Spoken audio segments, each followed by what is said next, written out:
politie die daar staat, die geeft het door via zo'n lasergun. En dan moest je ze aanspreken en zeggen dat ze op hun gedrag moeten letten.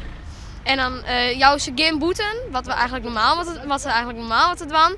Dat hier is het les aan boete, Joen. Nee.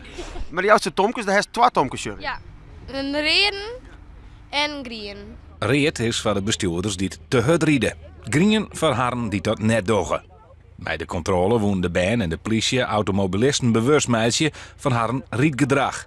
Hier in het dorp is het een groot probleem. Het is een lange dik hier. Er wordt hard rieden. En we weten het ook van de bewoners hier dat ze zeggen van ja, het is gewoon te hard. En er leidt hier een squallen hierachter. Nou ja, dan is het heel goed dat men weet dat het 30 is. En hoe ziet het van de man? Winnen er meer grienen of rode kaarten voor de auto's in Boordenburgen? Meestal wel reed. Toch wel? Ja. Dus het is wel goed dat deze actie er is. Want mensen rieden dus echt te hard. Ja, dat is wel echt zo.